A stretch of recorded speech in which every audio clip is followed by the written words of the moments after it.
fireworks are popping right across the street right now. We can still hear them going off, and we are excited that the Arizona Diamondbacks once again beat LA, Jesse. They beat LA. Third time this season. It feels good to beat the Los Angeles Dodgers this frequently, even if they have to play them 8 times to do so. Welcome on into the PHNX D-Backs podcast. I am your mayor of this joint, occasionally known as Derek Montilla. He's my vice mayor, and your thunderstick, Jesse Friedman. Derek, that was a game. That was a game. It would be. I think fans would appreciate it if the Diamondbacks would just like play a game that was a little bit more relaxing and uneventful. Why would you want that? Why would you want that? A late game comeback. Literally every single Diamondbacks win so far, all 4 of their wins have been comebacks late in the game. All 4 of them. They're like the most exciting episodes of The Last of Us. You know what I mean? Like, I need this drama in my life. I might not be able to take it for a full 162 game season, but I need it. I love it, and it's exciting. Of course, we are very excited to have you guys all here.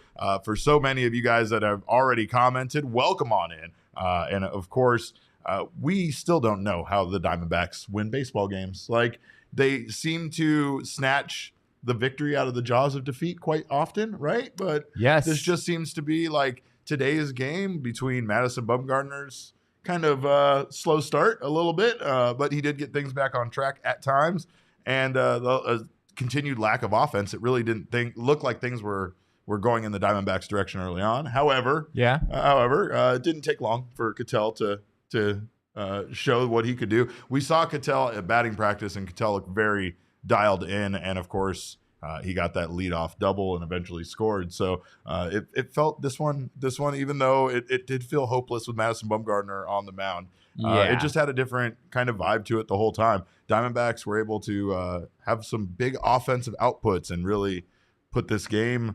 I don't know why we're talking about Ketel, Derek. He was 1 for 4. He was like the player least to be highlighted in this game offensively, because Jesse. Evan Longoria reached in all 4 of his plate appearances. Baseball player to ever play the game. Apparently, Evan. I mean, what's crazy is that Evan Longoria is. I mean, he's not the greatest player to ever play the game, but Evan Longoria has had a pretty darn good career. Side note. But yeah, I mean, Longoria reached all 4 times in this game. Corbin Carroll, of course, had the big go-ahead home run before Longoria could even get to the dugout after tying the game with a solo shot against Clayton Kershaw. Corbin Carroll, the first pitch he sees against Clayton Kershaw in the 6th inning, I believe it was. Lefty on lefty matchup. Pretty tough situation for Corbin Carroll. He's hung in there against lefties during the season. I've been pretty impressed with some of those at-bats. And today had a couple of hits against Kershaw, including that big solo home run that put the D-backs in front. I mean, the reason why I did talk about Ketel, obviously, is because Ketel has been one of the guys that has struggled.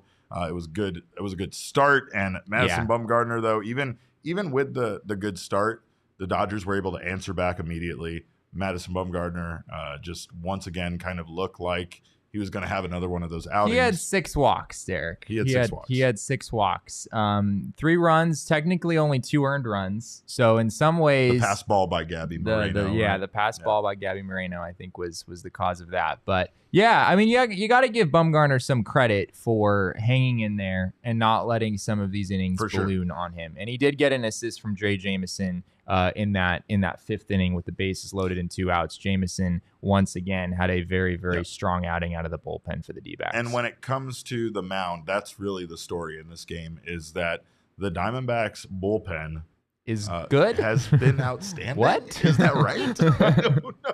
What does this mean? I mean, of course, we have the Scott McGuff blown 9th inning situation against the Padres, and I think that based on what we all went through last season, that immediately sticks out in your mind as the bullpen performance kind of from this season. But the reason why is because the bullpen has quietly not really been the problem. Even in the losses, the bullpen gave the Diamondbacks an opportunity to stick in the game and come back. Starting pitching has been very bad for this team, but the bullpen has not. And Drey Jameson was very, very good today. Yeah. I think Torey Lovullo has finally has that guy. And of course, the big concern here is to not want to go to Drey Jameson too often and overwork him, because it feels like that's a very tempting thing that Torey Lovullo might be, wanting to do at times based on how good Jameson has been out of the pen. But 2 1/3, no hits, no runs, 1 walk, 1 strikeout.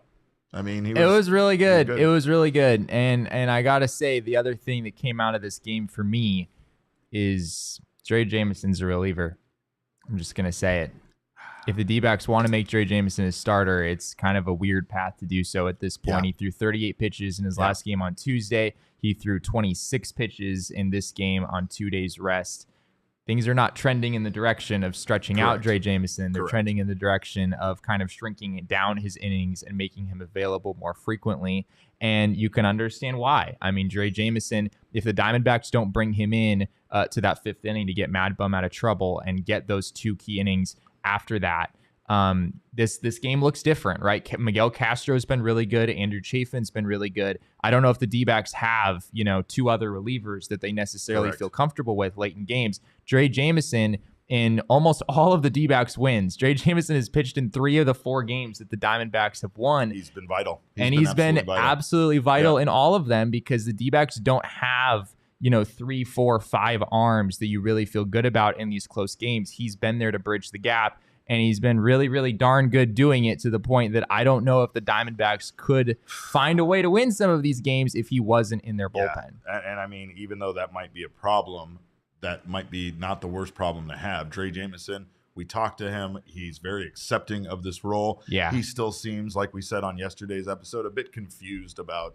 how he's going to be utilized, because I feel like they still don't know. You can't blame him for that. No, they don't know. Like, if they don't know, how can he know how he's going to be utilized, right?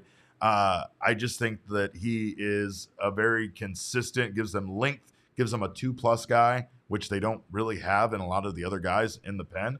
Another stellar managerial move, in my opinion, was Miguel Castro coming back out after coming in the 8th to get Mookie in the 9th. And that was something that we wondered if we would see that out of Torrey with certain guys. We didn't know about Miguel Castro, maybe his ability to come back to the dugout, sit down, and then go back out and work on the mound, right? Yeah, he looked great in that role, and it lined up perfectly for Torrey Lovello. Have Castro stay in to get the righty and Mookie Betts, and then you bring in Andrew Chafin for Freddie Freeman. You got Max Muncy, another left-handed hitters, a couple batters after that. Things really lined up pretty well. Andrew Chafin's slider is so filthy. It really is. It was good. It was really good back in the day, but Andrew Chafin, my goodness, that slider is just an incredible pitch. Last year, opposing hitters hit like 150 or something off of Andrew Chafin's slider, and we've seen that just continue to be an outstanding pitch for him this year. The offense, Derek, the offense kind of woke up a little bit, right? So good. It was a little slow early on against Clayton Kershaw, as it tends to be against a guy who's that good. But they've been good about getting to the bullpen and doing damage against the bullpen when that starter has been dominant against them. Unfortunately, they've kind of fell victim to that. It seems like every starting pitcher so far that has faced the Diamondbacks outside of Yu Darvish, and maybe, I don't know. What was in the first? I don't know. Anyway, Ryan Weathers. Ryan Weathers. Ryan Weathers is who I was thinking of. Everybody's looked like a star against this team, and that's the part that's kind of the I guess the more concerning thing offensively is how is their game plan, basically so lost against some of these starting pitchers. But man, when they get into the bullpen, especially against this Dodgers team, they're able to make some stuff happen. The back-to-back jacks, though, by Longoria and Carroll, those were just electric. It completely changed the game, changed the vibe of the stadium. Like, I gotta say, I know it's just been 2 games at Chase Field this year, but they've both been against the Dodgers, and I have to thank the Diamondbacks fans for coming out and having such a great showing. Because it's loud in there, and it's loud for the Diamondbacks. The beat LA chants were running wild there at the end of the game. There were a lot of Dodgers fans there. I'm not gonna lie. There always is. You're never gonna get away from maybe that. 40% Dodgers fans, 60% D-backs fans. I still think the D-backs fans had the edge at the end of the day. It was fantastic. But yeah, they were out there. They were loud. And I mean, Evan Longoria, man, apparently has some sort of a clutch factor going on, right? I mean, he's the guy who hit that home run in San Diego on Monday to give the Diamondbacks a 1-run lead there. Unfortunately, that one didn't work out for Scott McGuff in the 9th inning. But in this game, it still happened, right? That one didn't go their way, and they're not all going to, right? Like, you're still going to even have Dre Jameson possibly have a bad outing out of the bullpen, or one of the other guys. But for now, it seems like Torrey has at least 3 solid relievers that we saw make an appearance in this game that he can rely on, right? Yeah. But more importantly, the bullpen has not been the concern right now. The starting pitching, Madison Bumgarner, his role in the starting rotation, that's a concern. And the offense has been a big concern. Torey Lovullo spoke before the game about the offense. And what's funny about this is this clip starts off with our very own vice mayor over here informing Jesse about informing Torey.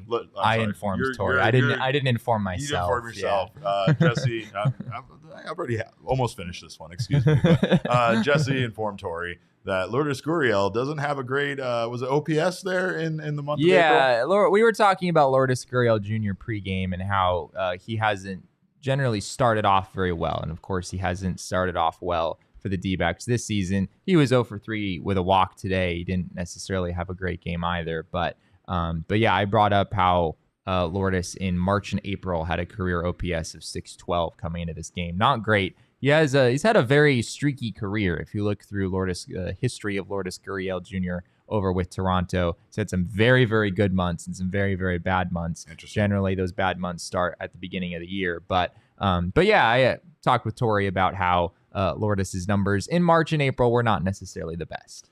Gabriel says, and Derek wanted him DFA'd after game 1. No, I didn't. That was Sean.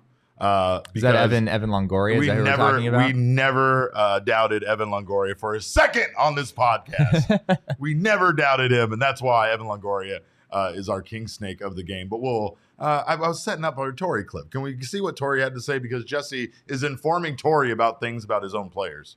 I think Gurriel has a career 612 OPS in March and April. Has that come up at all that he's kind of struggled at the beginning of the year in the past? It has not. It is not, but thank you for that information. I appreciate that. Yeah. How do you balance, just in general, delivering a message to your hitters of what you want to see, and also recognizing that slumps over 7 games will happen over the course of the season? Yeah, I probably talk more to the hitting coaches about that stuff, and it's mostly about just stick with it, stay with the plan, stay with the process. What is the process? Do you need to examine it, change it? And we've got great hitting coaches. They're always trying to push the right button with whether it's a drill or a conversation. And we've got an assortment of hitting coaches, so there's different levels of conversation. But I'll deal directly with the hitting coaches before I get into the player. And yeah, look, it's not any time to panic about our offense. I know that we are not swinging the bat well at all, but it's 7 games, and I want to see things get better. I vented a little bit of my frustration yesterday, just simply because what I said today. Again, like, we got really good hitters on this team, really, really good hitters that have done it at a very high level and done it successfully. So we just got to remember that. We'll get back to that. Yeah, Torey looks at Jesse that way, by the way, Michael, because he wants to steal him from us. He looks at him and thinks, how can I add this guy to my staff? I'm pretty sure that's what it's about. But yeah, you did talk about there. Obviously, I think your question was a good question, and it is kind of like, how do you kind of coach these guys through a slump when you're just trying to trust them and let them do their thing? Yeah. But it really seemed like it worked tonight, because the 6 runs on the board was a nice output. We get tacos. Yes. And yes. we get a win against the Los Angeles Dodgers. But like I was alluding to before the Torey clip, Evan Longoria, we never doubted him for a second, and he's our king snake of the game. 3 for 3, 2 runs scored, had that big home run, had a walk in there, was on base every time he came up to the plate. And Torey also spoke about Evan's impact in the clubhouse and in the dugout.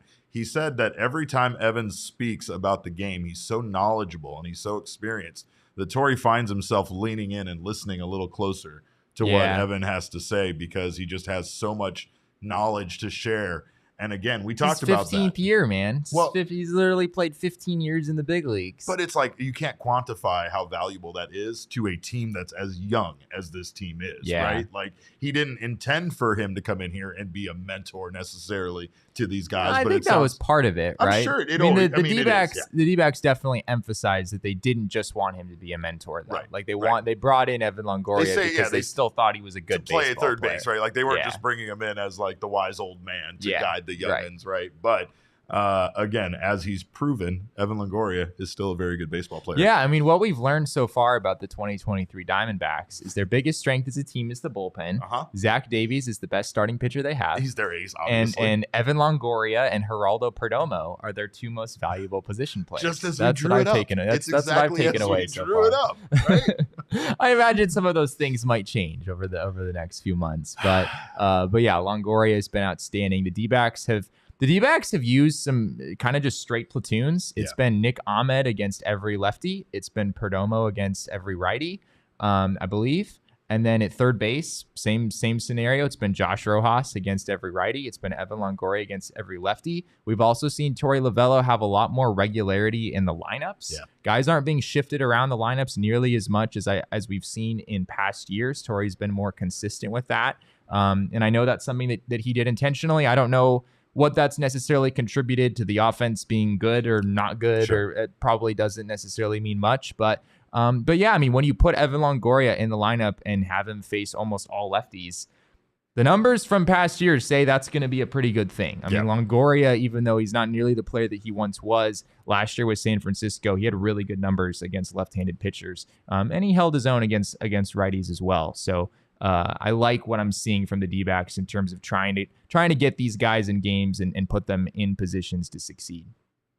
And honestly, I think it's some versatility, some flexibility that Torey just never really had necessarily. You know, we've talked about how depleted this team has been at times, and even I think early on in his time as a manager here, he had good players that he believed in, so he trusted those guys and didn't really feel like straying away too often other than giving them time off or whatever, right? But now it's different. I feel like this team does have the ability for Torey to kind of swap all these parts and not necessarily commit, which we know he likes to do. We know he loves versatility. We know he loves guys that offer that versatility. But I'm really liking what I'm seeing out of him, and I feel like Torey is kind of trying new things, which is something that he's been criticized for in the past. Has been kind of rigid. Yeah, and I mean, what he's done in the bullpen, I think, has worked pretty darn well, right? I mean, there's that whole conversation about what are you going to do without a closer. You know, when Scott McGuff had that ugly outing, you know, you're like, oh man, this is not looking the way that you want it to. But again, the fact that Torey Lovullo doesn't have a closer locked in means that when Scott McGuff goes out there and has that kind of an outing, he can be like, all right, I'm not going to go to Scott McGuff next time. Yeah. I'm going to go to Castro or Chafin, or, you know, have Dre Jameson finish the game or one of those things like we've seen recently. And it's worked really well. Miguel Castro in particular, his stuff is extremely good. Yeah. I don't know if I fully realize how filthy Miguel Castro's stuff is. Man. If you look at his numbers from past years, it's like, all right, he had an ERA of 4 and struck out like a batter an inning. This doesn't necessarily look that compelling. When you see it in games, you can see that when he commands his stuff, when he's able to put it where he wants to, and when, you know, he maybe stays away from using too many sinkers, that pitch has gotten killed a little bit in the past, he can be a really effective reliever. And you kind of like what you're seeing right now from the back end of the D-backs bullpen, like we were saying earlier. I love it so far. And I also love the fact that the Diamondbacks were able to beat Clayton Kershaw and the Dodgers without Christian Walker going yard. That's true. Yeah, imagine that. He went 0 for 4 tonight. Christian Walker does have 15 homers and 37 RBI versus the Dodgers since 2019, which is the most for both of those categories in all of Major League Baseball. Really? He has the most. He just beats out Manny Machado in both categories for the most. 5 of those homers are against Clayton Kershaw. That's right. They sure we were all a little bit shocked that we didn't see number 6 and possibly number 7 in this game. For sure. But I'm still betting on Christian Walker to hit home runs against Clayton Kershaw anytime the two match up, and I will never stop doing that. And I do that over at the BetMGM app, and you can too. You can also get coming very soon some PHNX curated in-app bets from your favorites here at PHNX. And you got to check out the sportsbook, man. That sportsbook over there by State Farm Stadium is incredible. We're going to have all sorts of fun events out there. We are also going to have our monthly Cornhole League at the State Farm Stadium BetMGM Sportsbook. So make sure to join us for that. If you haven't signed up for BetMGM yet, use our bonus code at PHNX and you will get up to $200 in bonus bets on your first wager with BetMGM. Here's how it works. Download the BetMGM app and sign up using bonus code PHNX. Place a pregame moneyline wager in the amount of at least $10 on any market at standard odds price, and you will receive $200 in bonus bets instantly, regardless of the outcome of your wager. Just make sure you use bonus code PHNX when you sign up. And now, listen to our lovable Shane talk about the disclaimer. Disclaimer, 21 plus to wager. Visit BetMGM.com for terms and conditions. U.S. promotional offers not available in Washington, D.C., Mississippi, Nevada, New York, and Ontario. Gambling problem? Call 1-800-GAMBLER. Colorado, D.C., Illinois, Indiana, Louisiana, Maryland, Mississippi, New Jersey, Ohio, Pennsylvania, Tennessee, Virginia, West Virginia, Wyoming. Call 877-8-HOPE-NY or text HOPE-NY 467-369, New York. Call 1-800-NEXT-STEP, Arizona. 1-800-522-4700, Kansas, Nevada. 1-800-327-5050, Massachusetts. 1-800-BETS-OFF, Iowa. 1-800-270-7117 for confidential help, Michigan. All right. Well, we thank you guys for being here in the PHNX Sports YouTube channel. As always, make sure to smash that like button for Jesse. Jesse loves that. I mean, I love it too, but I try not to show that publicly. But yeah, it makes us feel good. Of course, the bigger thing is subscribe to the PHNX Sports YouTube channel. That way you don't miss any of our wonderful content. Sign up for notifications so you don't miss our shows when they go live. If you're listening to us on your favorite audio podcasting app right now, make sure to subscribe to us. We're coming to you right now from the past. So we don't know if you're listening or not, but we hope you are there in the future. And leave us a review. We always love the feedback. More stuff to do. If you haven't signed up for a PHNX Diehards membership already, I don't know what you're waiting for. They basically pay for themselves instantly. Grab yourself a Diehards membership. Not only do you get access to Jesse's Full Count newsletter, which that alone is worth the money for the Diehard membership. Let's be honest. You get all of his content, but you also get a free piece of merch from the PHNXlocker.com, as well as 20% off all future purchases.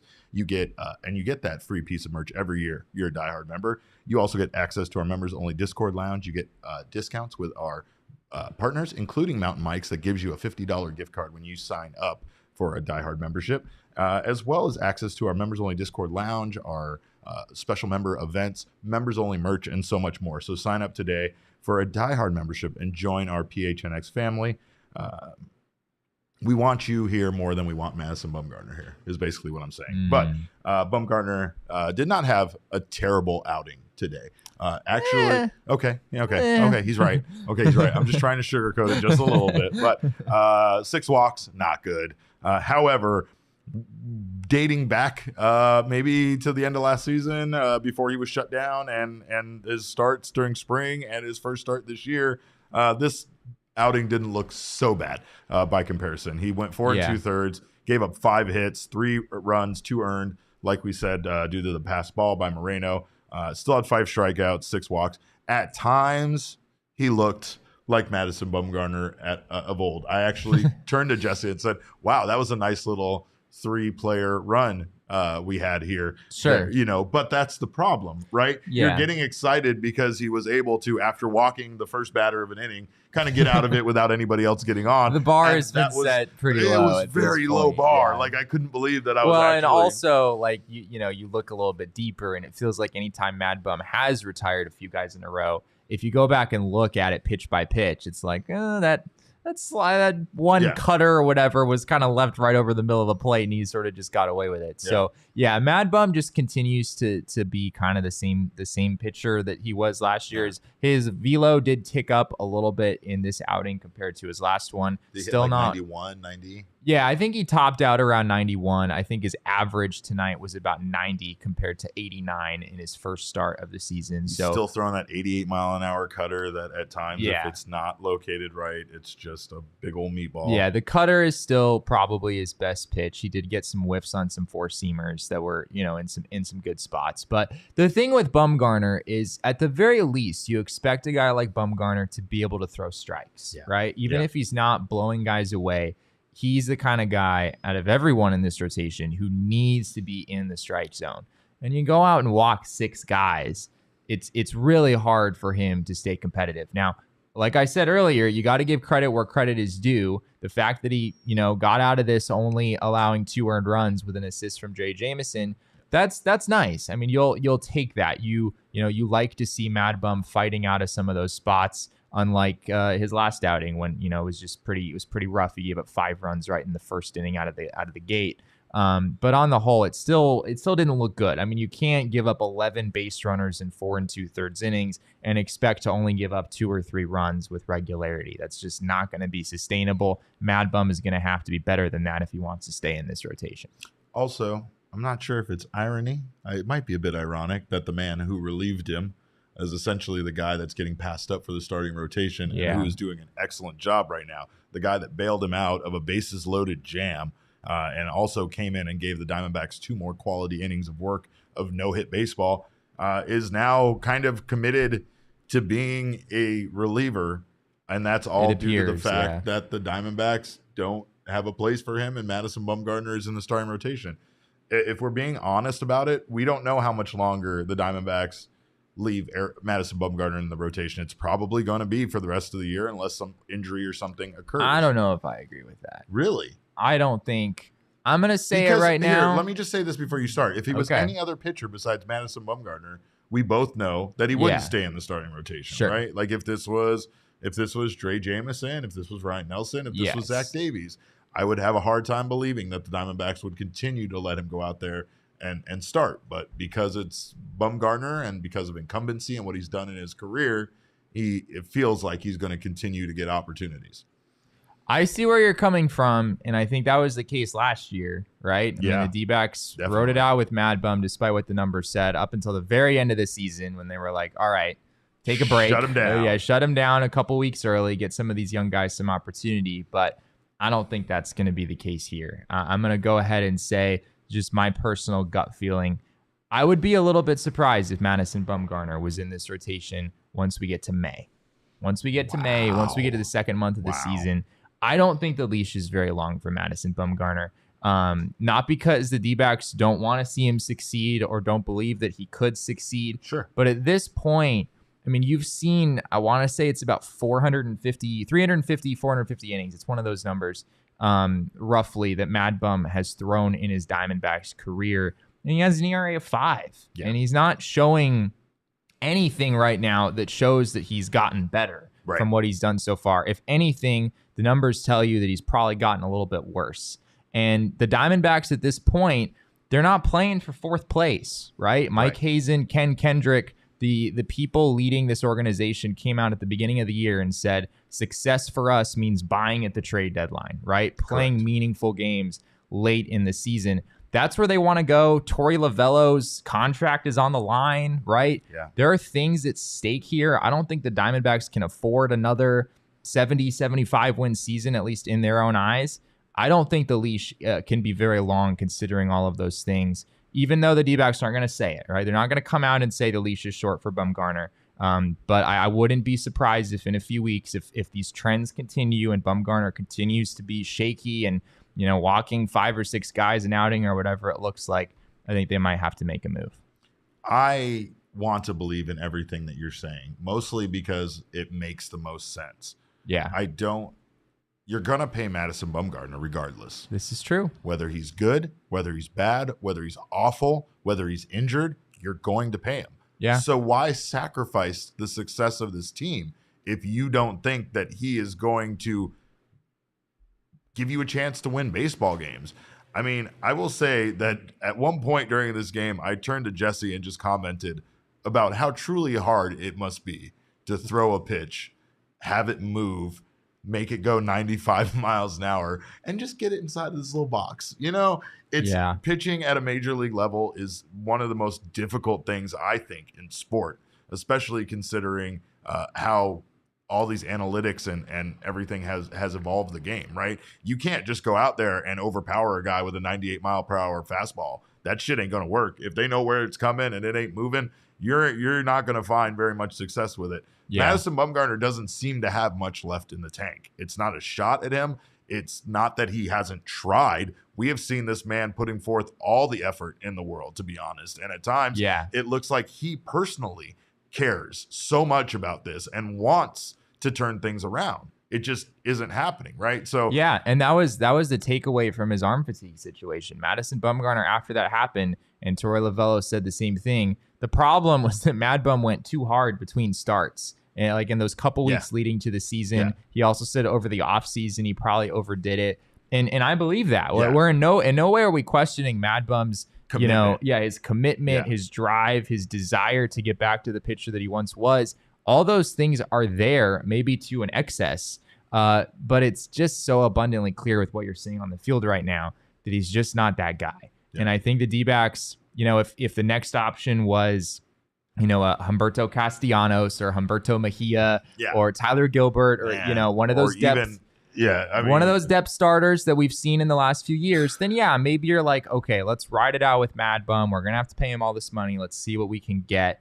But that's not the case. You've got Brandon Pfaadt. You've got Tommy Henry. You've got, Dre Jameson potentially, depending on how they want to go with that. I don't think you can afford to just keep running Bumgarner out there over and over again. I hate to say that, but I also think that at a point, which I was getting to, is that you're paying him no matter what, right? So don't sacrifice, don't compound the problem by having him go out there and not be lose you more games. Just not be somebody that can help this team get to where they're going to go. Yeah. I mean, we've already talked in this show about Longo and how he not only has been successful on the field, but what he's added to the dugout in the clubhouse, right? I never expected to really hear that about Mad Bum, and I've never really heard it about Mad Bum. I've never had these surprising discussions or talks with players from this organization where they were like, man, Mad Bum gave me some great advice. It was awesome. He's just been really helping me out. There's maybe been elements of that, but sure he's not the vocal not clubhouse leader that Evan Longoria is. Right. Yeah, for sure. And that's the thing about it is that there are, when you're at that point in your career, there are other things you can offer. But if you're not offering those, as well as not offering performance on the field, then what are we even doing here anymore? You know, I'm sure for the most part, it would be a hit to his ego, but I'm sure he also wouldn't mind riding off into the sunset a bit. I mean, he's made plenty of money in this, and I'm not sure if he would retire, but he could at least take some time off if the Diamondbacks parted ways with him. I just don't. I guess that's my thought is with everything you said, what do they do with Mad Bum? I mean, you could try him in the bullpen, right? That's the idea that people keep floating out there. I don't know if Mad Bum is going to be down. For that. I think at a certain point, the D-backs wouldn't want to force him into that unless it was something that he was okay with. Like I think that would just be. You don't want to completely destroy your relationship with this guy or anything, right? If that's something he really doesn't want, you probably don't want him to do it anyway. So maybe that would be a topic of conversation that would come up. But we're not at that point yet. Even though I said earlier, my gut tells me that this might be over sooner rather than later. The D-backs aren't going to pull Bumgarner from the rotation when his only 2 starts are against one of the best teams in baseball, right? I mean, this lineup is very, very good. We saw them continue to work counts and continue to work patient at bats as they always do. We saw Miguel Vargas walk 2 more times, which is still dumbfounding how that man continues to walk every single time he comes to the plate. What was he, like 9 for 16 at bats or something like that? I want to say coming into this game, he'd had 13 plate appearances against the D-backs, and 8 of them were walks. And he walked this game, I think it was 2 out of 4. So at a slightly lower, he only walked half the time today. So a slightly lower pace than he has in the past against the Diamondbacks. Let me tell you this much. Every fucking spring, I am making sure that the Diamondbacks young hitters go through this same hitting regimen of just standing there at the plate, not being allowed to swing the bat, because it has done something for his ability to know the strike zone. It really has. Yeah, right? or pitchers just got really afraid. They're just terrified of They're him. like, oh my gosh, he can't swing. Right. Like, it's going to be so embarrassing if I don't throw get strikes. Him right now. And now they're just like terrified every time. He's like, oh no, he can swing now, but I still can't throw strikes.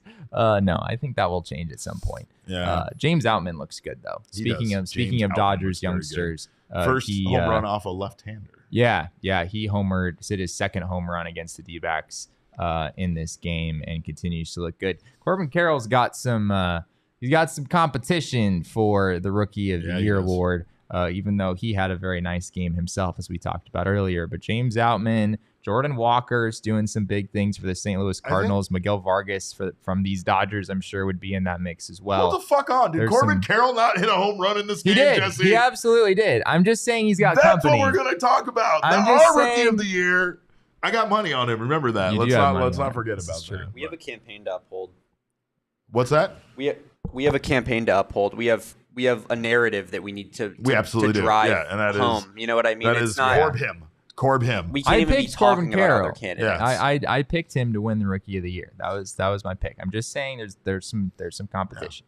That's all I'm saying. Well, I don't really want to do this to him, but I'm going to do it to him anyway. Mad Bum's performance tonight was our OGeez performance to forget. Yeah, that's maybe his whole time with the Diamondbacks. I don't know. He's had some good months in there. I'm not gonna throw him under the bus like that. But of course, if you want to forget about a performance, tonight's game is not the performance to forget. Tonight, we want to remember tonight's game, but make sure to grab some of our friends from OGeez and their wonderful edibles. So excited, by the way, for Buds-A-Palooza to be coming up next week. We are going to be out there hanging out with our friends from OGeez for Buds-A-Palooza. And of course, you guys know me, the best way to get a good night's sleep is with our friends from OGeez and their Aquaberry Sleep Edition gummy. It's a CBN to THC 2-to-1 flavor ratio, and it absolutely flavors your dreams. Not to mention, we have our brand new collabo shirt with our OGeez brands. It is live now. If you want to get your hands on this dope collab tee, make sure to get your ticket to Buds-A-Palooza. Look at this bad boy that we got coming. Look at this. This is probably my favorite shirt that we've done. Look at how happy Phoenix is in this one, Jesse. Look at him. It's a little off-putting. I don't think Phoenix is supposed to be that happy, is he? When you got OGeez, you're always happy, Jesse. That's the big thing here is OGeez make the vibes immaculate. And, of course, you can grab this shirt at Buds-A-Palooza. To get info on Buds-A-Palooza, check out budsapalooza.com. Join us Friday, April 14th, right across the street, downtown Phoenix. We'll be hanging out with our friends at OGeez. Like I said, we'll also be doing a special edition of our OGeez PHNX Variety Show live from Buds-A-Palooza, which I will be involved with.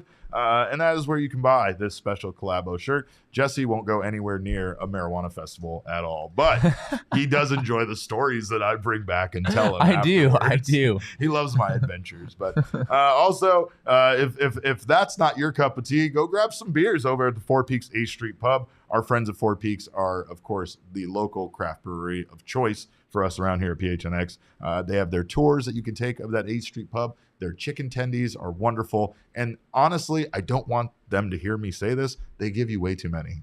They just give you way too many chicken tenders. They do. Everybody in this room right now is shaking their head in agreement with me because we all know absurd. We've all eaten their chicken tenders and none of us can really finish them. There's just plates of half-eaten chicken tenders all over the place. You're always asking. Eventually, we'll figure out we should just split them. Nah, but apparently that's just too complicated. Yeah, we don't have the mental capacity to pull that off. Always at the table, just asking every single person you know, hey, do you want a chicken tender? Trying to tenders? pawn off these delicious chicken tenders on people. Yeah, it's very odd. It's just too much. It's just too much food. And I love that. Anywhere that feeds you too much is a good place to go. So check out fourpeaks.com. Their events calendars at fourpeaks.com/events for all your beer week entertainment. They have their new coach, their new GM, and the third pick in the draft. And I'm not talking about Four Peaks. I'm talking about the Arizona Cardinals. Big opportunity for this team, and the best place to take in this pivotal moment in the rest of the NFL draft is on April 27th with Bo Brack and Johnny Venerable, and us. We'll be there too, your favorite degenerates, at the Four Peaks 8th Street Pub. Must be 21 years or older to enjoy the beer and enjoy responsibly. Before we get out of here, first, I didn't do this yet, but Jesse, we're peaking at Mount 500. Oh, David, there you let's go. get the video up there. We got Mount 500. Yeah, I got it. I want, like, keep going. Let's keep that guy going. Man, that's the exciting. D-backs. David's having a good time over there. The D-backs are apparently anti-streak, if I'm not mistaken. They are anti-streak. They lost winning multiple games. They lost game 1. They won game 2. They lost. They won. They lost. They won. They lost. Correct. And today they won. Correct. So I guess we're going to be doing the Mount 500 thing kind of a lot, Derek, at this rate. At this rate, we're going to pull that up 81 times. That's great. The Diamondbacks finished the year 81 and 81. Hopefully more than that. Jesse. They can get over the hump tomorrow. Let's take a look at the probables for this series. Maybe they can get over the hump. What do we got left? We got Zach Davies, known ace. Yeah. Known Arizona Diamondbacks ace. By far the best pitcher the Diamondbacks have. Yeah, it's not even close. Versus Thor in Noah Syndergaard, who Jesse said, I believe he used the word wash. Did you say wash? No, I did not. I did not ever say say the word wash. He did I just said that Noah Syndergaard isn't the guy you remember from 5 years ago. I think he's a little bit more beatable than that. Although he did look especially good in his first start against the D-backs. Very true. And playing the role of Walker Buehler is Michael Grove for the Los Angeles Dodgers, going up against Ryan Nelson, who has a wonderful picture of himself, by the way, with a gigantic smile on in the back hallways, or I guess you could say lower stadium area of Chase Field, in where we walk out to go talk to Tori and go out and see the players. I've been paying attention to the picture of Ryan Nelson. There's some fantastic pictures up down there that they have of the young guys.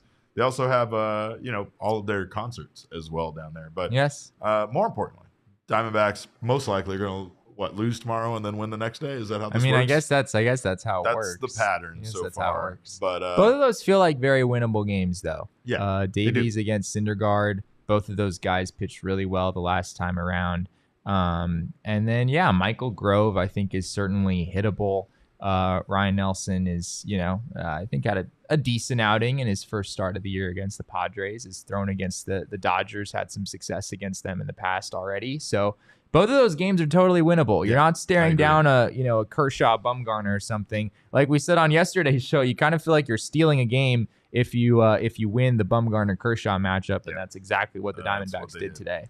And I think the biggest thing about this series and about the first series of the year is, I guess, a confidence building that kind of flows throughout this team. The Dodgers are beatable, and these teams are beatable. You can think of them as being a 500-pound juggernaut, but they're not. And at the end of the day, it's still one baseball team versus another, and they know their strengths now. And it seems like the Diamondbacks, from what we've seen so far in the numbers in the first series and so far in the first two games of this series, they have an advantage when it comes to relief pitching ERA and how this bullpen has been doing. That is not something that they had in the past. Like, if anything, they could maybe edge out the Dodgers in pitching matchups for starting pitching, but by far the bullpen was where things unraveled for the Diamondbacks. And like, now that they have that advantage, it definitely feels like they could kind of hold these games together, even if they do give up a lot of runs early on, and give this team a chance to come back. Yeah, I mean, last year the Diamondbacks were, I believe, 10-28 altogether against the Padres and the Dodgers combined, right? They were 5-14 against both of those teams. To be 4-4 to start this season, right? 3-3 against the Dodgers so far, 1-1 against the Padres. You got to feel really good about that. Again, as we talked about on the show yesterday, the level of competition they're facing right now is extremely high, right? I mean, these are playoff teams, right? There's no question. Dodgers and the Padres just about lock it in. Both of those teams are going to be playing in the postseason at the end of the year. D-backs are playing 500 ball against two really, really good teams. We talked about some numbers that suggest, it might not be super sustainable. The D-backs offensively, pitching-wise, there are some things that need to get better, I think, for them to maintain this level of performance. But nonetheless, you're winning. That room for growth is there, and they're still winning, right? Like, so if they do get those things on track, if Zach Gallen is able to be Zach Gallen again. Yeah, somehow you're 4-4 against the Dodgers and Padres, and Zach Gallen has made two terrible starts. Yeah, right? And Merrill Kelly didn't have a terrible start in his first one, but he didn't go very long. Yeah, and again, he was not good in his second one. He was not good in his second start. So, I mean, there's still a lot of hope for this team. And again, I think that the idea here is if things continue to unravel and, maybe these guys that are struggling like Gallen and Kelly didn't see this team still finding a way to win, it might look a little hopeless, right? But when you're thinking about how, like, you haven't been very good and your team is still finding ways to win, like, that's got to motivate you to try to get your shit back together. You know what I mean? Yeah. It's not all the pressure. You don't have all the pressure on one guy or two guys, right? It's not all, if Zach Gallen doesn't throw 8 scoreless, then we're doomed. The D-backs have some different ways to win games. I think their lineup is more formidable on paper than it's been in the past, and we haven't necessarily seen that materialize a whole lot so far. But yeah, I mean, Lourdes Gurriel is not going to be 5 for 30 or whatever it is for long, right? A lot of these things are going to resolve, and we've already seen that start to happen with certain guys. So still need Alec Thomas to get his first hit of the year. We're still waiting on that, but that's got to happen, right? Like, Alec Thomas isn't going to go hitless for the entire season. There's a lot of guys who still have better things coming around the corner. And you know what this proved, Jesse? Even when things aren't going for you, well for you. I can talk. When things aren't going well for you, for your team, right? It can look hopeless, but you can get things back on track in a hurry, right? And since the D-backs offense has been struggling, I have to ask, How's your offense doing? How is your offense doing? Is your offense doing all right? Are you guys striking out in your big moments in the bedroom? Are you having a hard time? That's where you were going. Are you having a hard time swinging your bat through the zone, Jesse? Do you need help violating the pitch clock rules? You know what I'm saying. Much like Arizona's coaching staff, Roman is here to help you. Roman is the digital health clinic for men addressing a variety of sexual health needs and offering genuine medication that helps achieve and maintain a strong erection. Don't be like the D-backs starting pitching staff and only go a few innings. We saw that again tonight. Roman offers discreet wipes that help you last longer in bed. MLB banned the shift, and Roman has banned embarrassing trips to a doctor's office with a straightforward digital experience from the comfort of your home.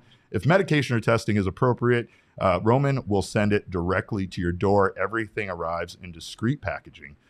No worries for embarrassing. And if you have dead arm like Ryan, Roman will help get your arm back on track. If you know what I'm saying. Put that power back in your arm, and you will be throwing fastballs over 95 miles per hour in no time.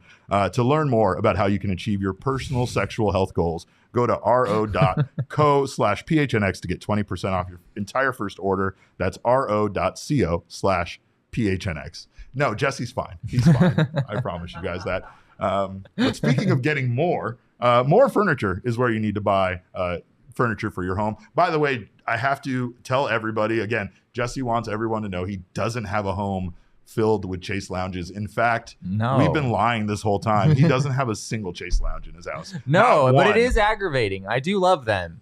But he doesn't think like he's high class enough to have one in his house. I don't know what's going on. No, if you live your best life, Jesse, go get a Chase lounge if you want one. They're expensive. They're hard to find. But you know where you can get them? I can probably get one. More furniture, and you'll save big money over there. And they'll deliver it to you with the white glove delivery service. How we received our wonderful office furniture around here. You guys can save big on the best furniture in the Valley when you head to morefurniture.com. We love you guys so much. We love the Arizona Diamondbacks, and more than anything, we love winning. We thank you guys for being here tonight. You can follow us on Twitter. I'm at Cap_Caveman with a K. This Maniac's at Jesse N. Friedman. Damon Dog is at Damon DAWG because he's got that dog in him. The PHNX D-backs account, PHNX_D-backs. We got the dog in us too. But all roads lead to PHNX_sports on Twitter, Instagram, and Facebook. Elijah asked, how's the food at Chase tasting? Ooh, it was good. We got a report back for you, by the way. Tonight we had the crispy bao bun, which I convinced Jesse to get. We shared like the adorable couple that we are. You get two. You get two, and it's a lot of food. It is a lot of food. I mean, and it's delicious. It definitely provided us with enough sustenance to last an entire baseball game. Also, Tori did ask us during the press conference if we were sick of each other yet. We gave very different answers on that. So happy birthday, Charles. You guys have a great, happy birthday to CWP. Big happy birthday to you, buddy. I hope you had a great day, and I hope you have a great weekend. We love you guys. Thank you again so much for being here. On behalf of Damon, Jesse, and myself, we always appreciate you guys being here. And remember, kids, baseball is fun, but it's so much more fun when you got that fire in your blood.